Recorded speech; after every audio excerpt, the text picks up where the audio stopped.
ತಿಳಿಸಿಕೊಟ್ಟಿದ್ದಾರೆ. ಯಾಕಂದ್ರೆ ಈ ಹಿಂದೆ ಹಲವು ಕಾರ್ಯಕ್ರಮಗಳಲ್ಲಿ ನಮ್ಮ ವಿಜಯ್ ಅವರು ಯಾರು ಅಧ್ಯಕ್ಷತೆ ಕೊಡ್ಬೇಕು ಸರ್ ಅಂದಾಗ ಈ ಜಿಲ್ಲೆಯಲ್ಲಿ ಎನ್ ವೆಂಕಟೇಶ್ ಅವರೇ ಜಾಸ್ತಿ ಅಧ್ಯಕ್ಷತೆ ವಹಿಸಿದರು. ನಮ್ಮ ದಸಂಸ ಹಿರಿಯ ಮುಖಂಡರು ಅವ್ರಿಗೆ ಸಮಯ ಅಲ್ಲಪ್ಪ ಕಾರಣ ಆಂಜನೇಯ ರೆಡ್ಡಿ ಕೊಟ್ಟಿದ್ದಾರೆ ಅನ್ನೋದಕ್ಕೆ ನಾವು ಆಂಜನೇಯ ರೆಡ್ಡಿ ಅವ್ರನ್ನ ನೋಡ್ಬೇಕು ಅಂದ್ಕೊಂಡ್ವಿ. ಅದಕ್ಕಿಂತ ಹೆಚ್ಚಾಗಿ ಅವ್ರ ಸ್ಥಾನವನ್ನ ಅಧ್ಯಕ್ಷ ಸ್ಥಾನ ತುಂಬಲಿಕ್ಕೆ ತುಂಬಾ ಅರ್ಹತೆ ಹೊಂದಿದ್ದಾರೆ. ಇವತ್ತು ಅತ್ಯುತ್ತಮವಾಗಿ ಕಾರ್ಯಕ್ರಮವನ್ನು ನಿರ್ವಹಣೆ ಮಾಡಿದ್ದಾರೆ. ಶಾಶ್ವತ ನೀರಾವರಿ ಹೋರಾಟ ಸಮಿತಿಯ ಅಧ್ಯಕ್ಷರಾಗಿರ್ತಕ್ಕಂಥ ಶ್ರೀಯುತ ಆಂಜನೇಯ ರೆಡ್ಡಿ ಅವರಿಗೆ ಕಾರ್ಯಕ್ರಮದ ಪರವಾಗಿ ತುಂಬ ಹೃದಯದ ಧನ್ಯವಾದಗಳನ್ನ ಜೋರಾದ ಚಪ್ಪಾಳೆಯೊಂದಿಗೆ ಸಲ್ಲಿಸ್ತೇವೆ.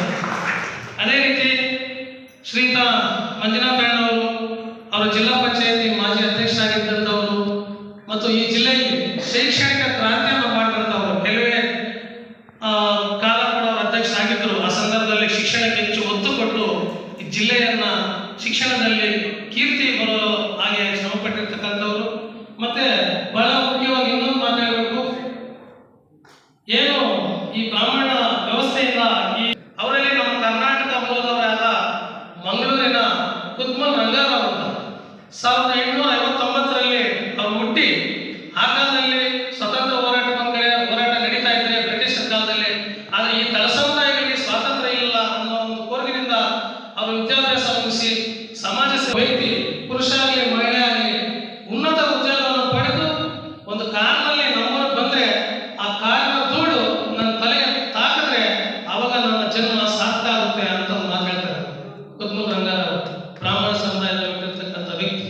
ಆ ರೀತಿ ಇವರು ಕೂಡ ಗೌರಿಬಿದನೂರು ತಾಲೂಕು ಹೊಸೂರಿನ ಸಂಪ್ರದಾಯಸ್ಥ ಕುಟುಂಬದಲ್ಲಿ ಹುಟ್ಟಿದ್ರು ಕೂಡ ಕಟ್ಟಳೆಗಳನ್ನು ಮೀರಿ ಅವರು ಮತ್ತೆ ಅವರ ತಮ್ಮ ಎಚ್ ವಿ ವಾಸು ಅವರು ಈ ಸಮಾಜದ ಕಟ್ಟಕಡೆಯ ವ್ಯಕ್ತಿಯ ದೀನದಲಿತರ ಶೋಷಿತ ವರ್ಗಗಳ ಉನ್ನತಿಗಾಗಿ ಮತ್ತು ಅವರ ವೈಜ್ಞಾನಿಕ ಚಿಂತನೆಗಳಿಗಾಗಿ ತಾವು ಸರ್ವಸ್ವವನ್ನು ಕೊಟ್ಬಿಟ್ಟು ಈ ಒಂದು ಈಗಿನ ಡಾಕ್ಟರ್ ಸಂಸ್ಥೆ ಆಗಿರ್ಬೋದು, ಈ ಹಿಂದೆ ಜನಶಕ್ತಿ ಕರ್ನಾಟಕ ಸಂಸ್ಥೆಯಲ್ಲಿ ಕೆಲಸ ಮಾಡಿದಂಥ ವಾಸು ಅವರು ಸಮಾನ ಶಿಕ್ಷಣ ಅನುಕೂಲಕ್ಕಾಗಿ ಹೆಚ್ಚು ಒತ್ತನ್ನು ಕೊಟ್ಟರು.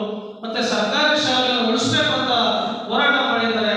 ನಾವೆಲ್ಲ ಕೂಡ ಅವ್ರ ಜೊತೆಯಲ್ಲಿ ಭಾಗಿಯಾಗಿದ್ದೀವಿ ಅಂತ ಒಂದು ಕುಟುಂಬದ ಜನಿಸಿ ಇವತ್ತು ಈ ದಿನ ಡಾಕ್ಟರ್ ಸಂಸ್ಥೆಯ ಮುಖ್ಯಸ್ಥರಾಗಿ ಮತ್ತು ಈ ವರ್ಗಗಳ ಉನ್ನತಿಗಾಗಿ ಶ್ರಮಿಸುತ್ತಿರುವಂತ ಕುಟುಂಬದಲ್ಲಿ ಬಂದಿರತಕ್ಕಂಥ ಮಂಜುನಾಥ ಅಣ್ಣವರು ಕೂಡ ಈ ಸಂದರ್ಭದಲ್ಲಿ ನಾವು ಹೃತ್ಪೂರ್ವಕ ಧನ್ಯವಾದಗಳನ್ನ ಅರ್ಪಿಸ್ತಾ ಇದ್ದೀವಿ. ಅದೇ ರೀತಿ ಮಹಿಳಾ ಹೋರಾಟಗಾರರು ಮಾಡ್ತಾ ಇರ್ತಕ್ಕಂಥ ಮಹಿಳೆಯರು ಏನು ಅಂಗನವಾಡಿ ಕೆಲಸ ಆಗಿರ್ಬೋದು, ಅಕ್ಷರದಾಹ ಕೆಲಸ ಆಗಿರ್ಬೋದು, ಮತ್ತೆ ಬೇರೆ ಬೇರೆ ರೀತಿ ಗಾರ್ಮೆಂಟ್ಸ್ ಕೆಲಸ ಮಾಡಿರ್ತಕ್ಕಂಥ ಮಹಿಳೆಯರಿಗೆ ಇವತ್ತು ರಕ್ಷಣೆ ಇಲ್ಲ ಅಂತ ಒಂದು ವಲಯದಲ್ಲಿ ತಮ್ಮ ಸುದೀರ್ಘವಾದ ಹೋರಾಟವನ್ನು ಮುನ್ನಡೆಸ್ತಾ ಇರ್ತಕ್ಕಂಥ ಲಕ್ಷ್ಮೀಧರ್ಮ ಅವರು ಕೂಡ ಈ ಕಾರ್ಯಕ್ರಮದ ಪರವಾಗಿ ಹೃತ್ಪೂರ್ವಕವಾದಂಥ ಧನ್ಯವಾದಗಳನ್ನು ಅರ್ಪಿಸ್ತಾ ಇದ್ದೀವಿ. ಅದೇ ರೀತಿ ದಲಿತ ಚಳವಳಿಯಲ್ಲಿ ಈ ತಾಲೂಕಿನಲ್ಲಿ ತನ್ನದೇ ಆದಂತಹ ಹೋರಾಟ ರೂಪಿಸಿಕೊಂಡು ಬಂದಿರತಕ್ಕಂಥ ವ್ಯಕ್ತಿ. ನಾವು ಓದುವಂಥ ಸಂದರ್ಭದಲ್ಲಿ ಏನು ಮಿಡ್ಲ್ ಸ್ಕೂಲ್ ಹೈಸ್ಕೂಲ್ ಅಲ್ಲಿ ಓದುವಂಥ ಸಂದರ್ಭದಲ್ಲಿ ಸುಧಾ ವೆಂಕಟೇಶ್ ಅವರು ಆ ಕಾಲಕ್ಕೆ ದಲಿತ ಚಳವಳಿಯನ್ನ ಮುನ್ನಡೆಸುವ ಹಂತದಲ್ಲಿ ನಾಯಕರಾಗಿದ್ದಂಥವರು.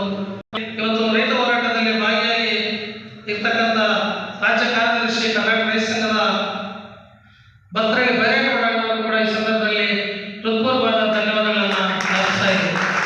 ಮತ್ತು ಈ ಕಾರ್ಯಕ್ರಮದಲ್ಲಿ ಕೂಡ ಈ ಸಂದರ್ಭದಲ್ಲಿ ಹೃತ್ಪೂರ್ವವಾದಂತಹ ಧನ್ಯವಾದಗಳನ್ನು ಅರ್ಪಿಸ್ತಾ ಇದ್ದೀವಿ.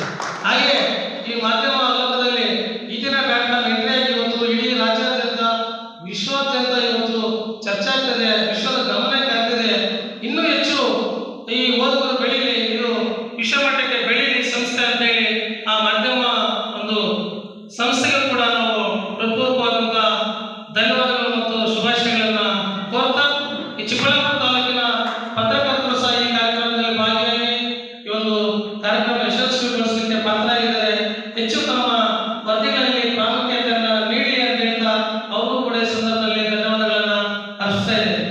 ಹಾಗೆ ಈ ಒಂದು ಕಾರ್ಯಕ್ರಮ ಯಶಸ್ವಿ ನಡೀಬೇಕಾದ್ರೆ ತಾವೆಲ್ಲರೂ ಬಹಳ ಮುಖ್ಯ. ಈ ದಲಿತ ಚಳವಳಿ ನಾಯಕರು ಮತ್ತು ರೈತ ಸಂಘದ ನಾಯಕರು, ಈ ದಿನ ಡಾಕ್ಟರ್ ನಾವು ಓದುಗ ಬಳಗದವರು ಮತ್ತು ಮಹಿಳಾ ಮುಖಂಡರು ಎಲ್ಲರೂ ಕೂಡ ಈ ಕಾರ್ಯಕ್ರಮದಲ್ಲಿ ಭಾಗವಹಿಸಿದ್ದಾರೆ. ಅವರೆಲ್ಲರಿಗೂ ಕೂಡ ನಾನು ವೈಯಕ್ತಿಕವಾಗಿ ಹಾಗೂ ಈ ದಿನ ಡಾಕ್ಟರ್ ಸಂಸ್ಥೆ ಪರವಾಗಿ ಧನ್ಯವಾದಗಳನ್ನ ಅರ್ಪಿಸ್ತಾ ಇದ್ದೇನೆ.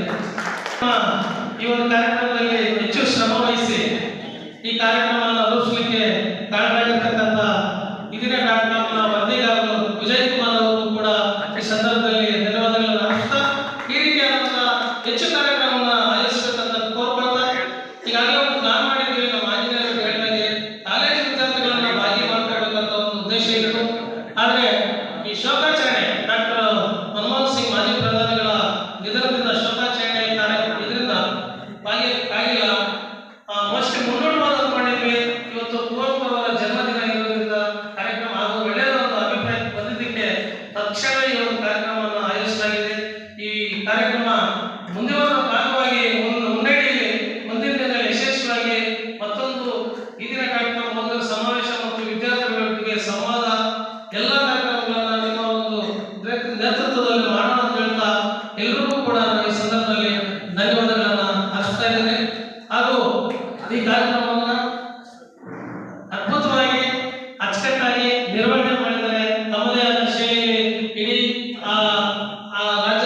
ವಿದ್ಯಾರ್ಥಿ